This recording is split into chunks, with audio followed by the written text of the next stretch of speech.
Hi there. Well, it's been about 3 weeks since I've been out, but my God, what a day for it. And I've got to take things fairly gently.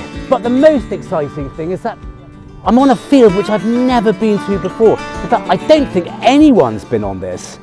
So I just don't know what it's going to be like. It could be absolutely amazing. There might be nothing here at all. We'll soon see.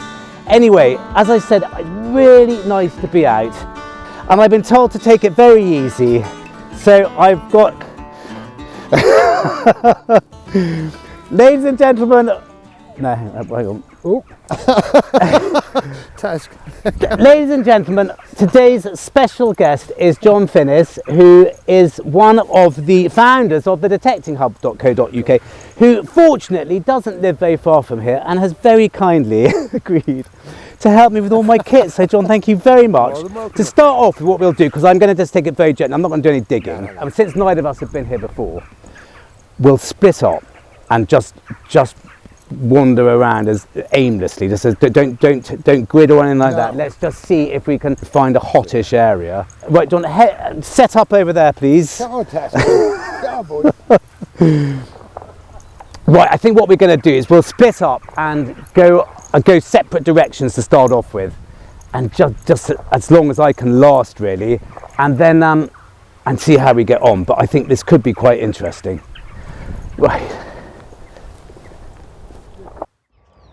Well, I've sent John off up there. I'm feeling a bit tired. We've had a proper look round here. There's no obvious major area. There's a lot of foil. It's not green waste, there's a lot of foil. But I've just got to think something has to be here.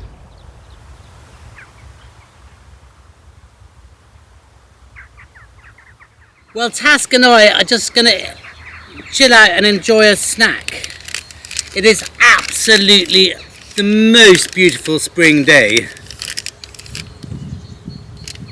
But I'm feeling it slightly already. And John is having a recce. Good boy, Task. Sit. Sit. John's having a recce on another part of that field. And it's going to call me if anything exciting happens. Or if he thinks that I should join him. But meanwhile, I'm just going to enjoy the sun. Not overdo it. Do you want the rest of your smacker? Running out of snacks, Tasky. Eat them all now. And there you go, good boy. Meanwhile, there's another field just up here which I noticed has been cultivated. So while John's on that one, might come and have a little look up here. Very high, aren't we? Here he comes now. I'm hoping for good news. What news? Well, that topography up there is quite interesting. Is it? Just beyond the trees, Yeah. it slopes right away. Does it? And what's interesting about that is that, hello boy, any habitation, as we know, was at the top of the slope, Yeah. not on it. Yeah. To the left of that, Yeah. there's a bit of pasture, Yeah. which looks like it's worth. It does it. There's a Task. distinct, Hey, come on. a distinct lack of iron Yeah. around here, which Yeah. always worries me. Yeah, yeah, But there's a little bit up there, yeah, small stuff. I Yeah. mean, not the big plough bits, yeah, yeah. the small stuff.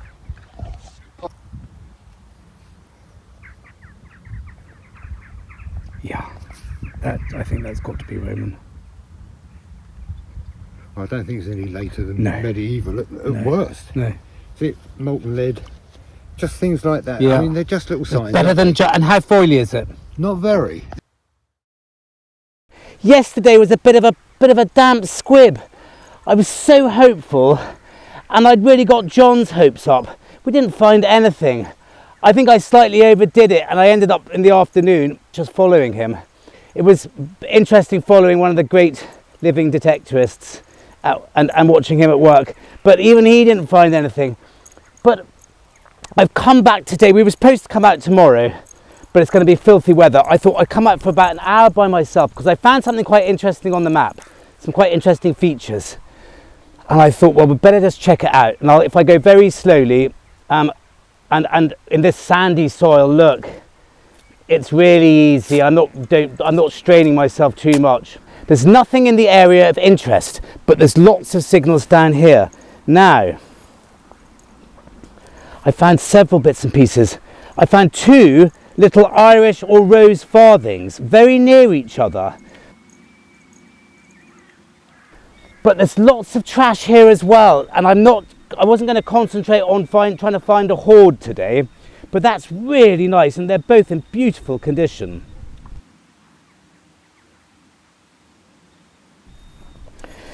I found a Georgian coin, I found a very nice buckle, and then finally, just down here,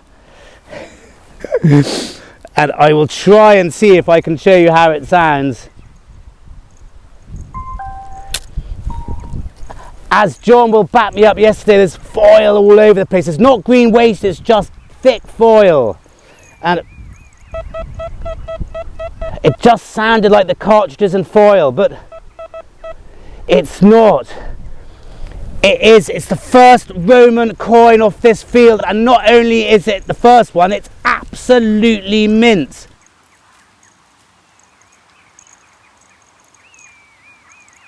It's a Crispus.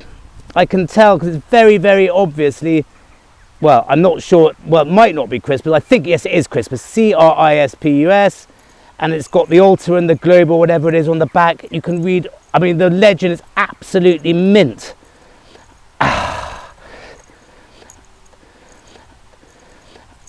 I'm not saying Roman site, it's only one coin, but it's a start, and I'm absolutely thrilled. The wind's just picked up as soon as I started recording, so I hope you can hear me okay. But that's just amazing. Really makes me really happy, that. Hi there, and welcome to headquarters. Well, what a way to start. I mean, I'm really lucky. I found hundreds of Roman coins, but I very rarely find bronze Roman coins in this condition. I mean, this one is an absolute beauty. And I'm right, it's Crispus. So it dates it to the early part of the 4th century, when little bronze Roman coins like this are quite common. I do find a lot. Look, there's a load just literally lying on my desk of rather crappy bronze ones. I have managed to dig out quite a couple of quite nice Crispuses, actually. One thing about Crispus I've noticed is that he does quite often face left. Now, I've done a video on this in the past about emperors facing left. And some emperors do face left, but for lots of different reasons they didn't tend to. But Crispus seems to a little bit. Now, this one on the back, on the reverse, we have the altar and the globe. And the type is Beata Tranquillitas. And I think that means something like blessed peace for, it says in the middle, Vot XX, which stands for 20 years. And it's something to do with Constantine, and the peace that he'd given the empire for 20 years, something along those lines. I do have another very similar one with the altar and the globe, Beata Tranquillitas, on the back again, and he's facing the correct way. Well, he's facing right. And then there's another little one here, which is in quite good condition, and it is Crispus helmeted, and he's got on the reverse the standard with the 2 rather gloomy captives beneath it. But I shouldn't say emperor. Crispus was never emperor. He was only Caesar. Now, Crispus is a very interesting guy, and the era around Crispus and that early part of Constantine's dynasty is very, very interesting as well. Now, I've been reading a lot about this recently, so I consider myself semi-expert, even though I'm probably going to get all of this wrong. And if you don't want to know the history of Constantine and Crispus, then just forward wind 5 minutes. And I completely understand. But it is a fascinating period of Roman history. And it comes directly after Diocletian and Maximian and their what they called the Tetrarchy, which was supposed to be a way of firming up the succession problems of Roman emperorship. It did completely the reverse. It looked like it was going quite well for the first 10 years, and then when Diocletian and Maximian resigned, or rather retired, the whole thing went tits up fairly quickly, and it all gets extremely complicated. Who's fighting who? You've got the East and the West, and Augustus is here and there, and Caesar's there. At one point, I think there were 6 people claiming to be emperor at any one time. And to cut a story short, in 324, Constantine manages to defeat finally everyone around him, culminating in the Battle of the Hellespont and a corresponding land battle against Licinius. And Constantine becomes sole emperor in 324. Now, Crispus plays a pivotal role in all of this. He was the eldest son of Constantine to a lady called Minervina. We don't know anything about her, possibly because she wasn't grand enough to know anything about. She was from fairly lowly birth, we think, probably from somewhere like Syria. What we do know is that Constantine remarried in 307 to one of Maximian's younger daughters, Fausta. His father, Constantius, actually married one of Maximian's eldest daughters, Theodora. So actually, Crispus was technically marrying his step-aunt. and that's just the start of it. This period of history is really complicated, but do read about it. Anyway, it does seem that a divorce was not needed by Constantine to divorce his first wife, and that leads us to believe that either she had died or possibly they weren't married in the first place. Either way, if they weren't married, Crispus was not necessarily Constantine's responsibility, but he was obviously extremely fond of him and protective. And actually, we don't quite know when, but he took him off to Gaul, and he was placed under the tutorship of a Christian scholar at the time called Lactantius, who is also one of the primary sources for this period of history. We know an awful lot about this period of history. It's absolutely brilliant because of there are so many sources to draw on. They're not all necessarily accurate a lot of the time, we think, and there were several scholars who were writing only 100 or 200 years later. Anyway, sorry, I digress. So Crispus grew up in Gaul. We think he was born around 300. By 317, he was made Caesar, and he was consul, I think, in 318, 320 and 324, and he was a military man, and an extremely good one at that. He was successful in many campaigns, apparently, against the Alemanni and the Gauls in his younger years, and by 324 he was probably Constantine's main general, and more importantly than that, he was the admiral of the fleet that defeated Licinius in the Battle of Hellespont in 324, which played an extremely important role in Constantine, coming out on tops. And talking about coming out on tops, it's fairly certain by this stage that if anyone was going to take over from Constantine, the Augustus, to be Augustus, it's this guy. It's Crispus, his first son. But meanwhile, he has 3 other children with Fausta, all of whom he makes Caesars as well during Crispus's reign. I mean, during Crispus's lifetime, even though they were much younger. You've got Constantius, Constans, and Constantine II. Now, I mean, Crispus comes across as a pretty cool bloke. I've tried to find images of him so I can spice up these lectures, so I can spike up my banging on with images sometimes, but there's nothing that remains of him, and there's a very good reason for that, because a damnatio memoriam was placed on him. Crispus meets a really horrible end, especially for such a popular and capable man. He was executed by Constantine in 326. Now, we don't know why, but we know there was a trial, and we know the result of that trial, and that was Crispus meeting a rather unfortunate and untimely end. Constantine could kill people fairly quickly if he was in the mood, it seems. But as I said, we're not 100% sure why. Now, the most popular belief is that Constantine thought he was having an affair with Fausta, with his wife, who would have been about the same age as Crispus. We just don't know whether that was rumour. It's sort of those who don't like Constantine, the sources are very, very firm about this, and the Christian scholars at the time tend to gloss over it, mainly because it doesn't really put Constantine in a particularly good light, especially as he was the first Roman emperor to really promote Christianity, and he was a Christian himself. To what extent, we're not 100% sure. But what is also certain is that Fausta his Constantine's wife, who Crispus is accused of having an incestuous relationship with, was murdered in the same year. And that wasn't much fun for her either. I think she was killed by being dumped in boiling water or something like that. Now, I think what the general belief is that Fausta put it about that Crispus was trying to have it off with her. Possibly in order to get Crispus out of the way, so that one of her 3 sons would become emperor safely with him not being in the running, with Crispus not being in the running any longer. Perhaps the reason Fausta was killed was because Constantine discovered this plot of hers, having dispatched his eldest son, and killed her as well. We just don't know. There is a line of thought which says, were Crispus and Fausta in cahoots in trying to get rid of Constantine? That seems unlikely. Anyway, after all that, I mean, as I said, read about it, please. It's just brilliant. I mean, you couldn't make it up. But what we're left with is, see, there do seem to be a lot of coins. There's obviously, because there was a damnatio memoriam placed against him, and that means that his memory would be forgotten, erased, damned. There wouldn't be any record of him, and Fausta was treated the same. Quite often, busts and portraits and all sorts of things, mosaics, would have been destroyed. But coins remain. And he looks like he's a good-looking bugger as well. So, the bottom line is this is what we're left with. 1700 years ago, this was minted in Trier. The other one I've got was minted in London, and it just reminds us of the story of an incredible guy who met a horrible end at a very, very young age.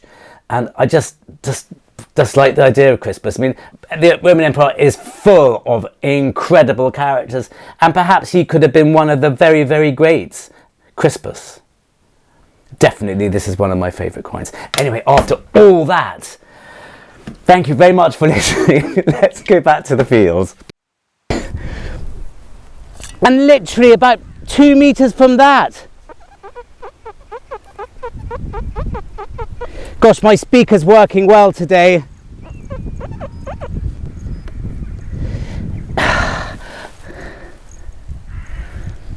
I'm not going to be doing any live digs, I'm afraid, today. I simply don't have the strength or the time to keep setting up. There's signals all over the place. 90% of them are rubbish. So you're just going to see, I'll show you what it sounds like, but you're only going to see what I find today, I'm afraid. It's a little cock quarter, tiny one. The dais, just as I was saying with John yesterday, it loves this ground, this sandy, freshly sort of turned over soil. I think they're going to put onions in it. But that's just amazing. So Roman and a tiny little bit of medieval silver, one after the other. I mean, that's just fabulous. You know your machine's working when you're finding these. Gosh, there's going to be stuff in this. I don't know how long I can stay out for. I promised myself I wouldn't be out for very long today. I don't think I should be. But that is just, my God. What a field already. So, sorry, John. We'll come back here another time. Well, this gave an absolutely thumping signal.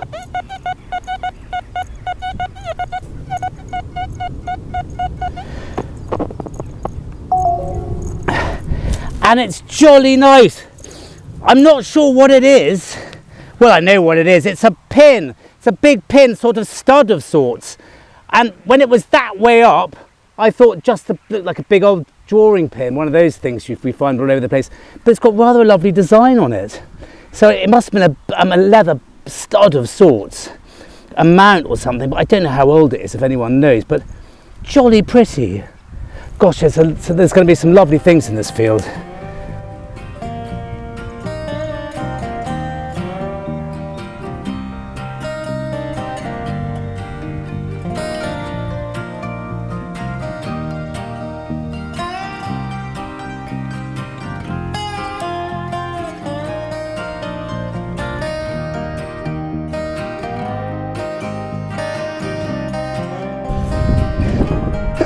Well, won't you look at that? Sadly,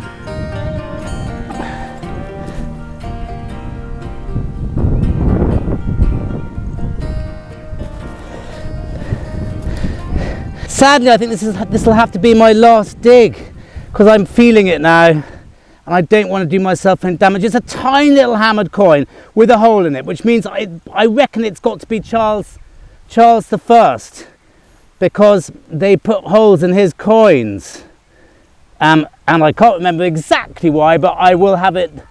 I'll have that ready for you by the time this video comes out. I'm not going to try and explain now because I'll get it wrong. But they did put holes in Charles II coins. Can you see that? Or is the light right in the wrong place for you? Whoa!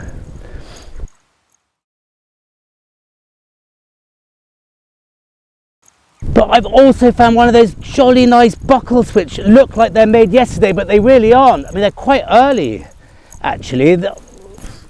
I think they're sort of 1250 to 1450.